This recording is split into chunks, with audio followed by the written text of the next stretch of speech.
Okay, navuga ko rap yanjye hari ahantu yavuye, hari naho yageze, ariko navuga ko muri iyi minsi ihagaze neza. Okay, n'ubundi ngira ngo njya gutangira niba nahereye kera mvugira,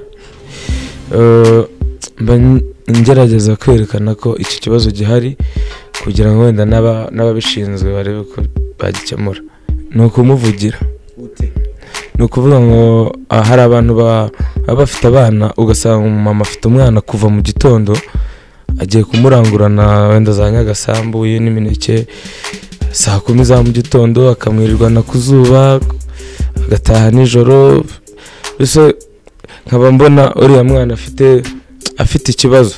Ni naho usanga nyine baza bana barwaye bwaki, umwana agejeje imyaka igera mu 8 atarakandagira mu rya mwarimu. Nibyo mba mvuga muri rusange.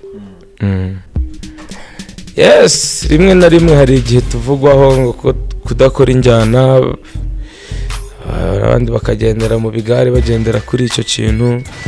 Nimba kanaka yatagikora hip hop kumva ko yayijyanye, kumva natwe bitugize ingaruka mbi, ariko ntaho tuzajya.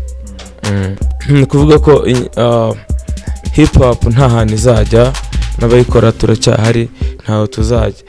Ababikora bakagenda azajya agenda ariko mubone yagarutse. Oya, ntago mbayeho nabi kuko n'ubundi ubwo ngiye sinagenda n'amaguru.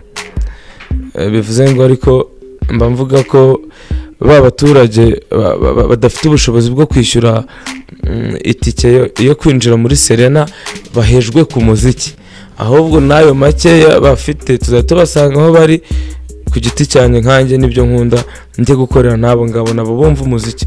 Ntago concert zose zizabera muri convention babantu bikabuga kamusha wenda babahinzi nabo bakeneye kumva umuziki, njyewe mbasanga kuri tere yabo kandi bikagenda neza. Cyangwa ahubwo nuko rap ifite agace kugurwa amafaranga make n'ubundi. Oya, na za Serena dukubitiramo, ariko ntago bivuze ko ariho ntago ariho hantu nkunda.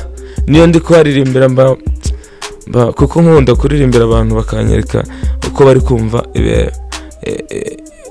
impanuro ndi gutanga, ariko kuririmbira umuntu wambaye ikoti ntuzi nimba ari kumva, ntuzi uko niba kwitayo.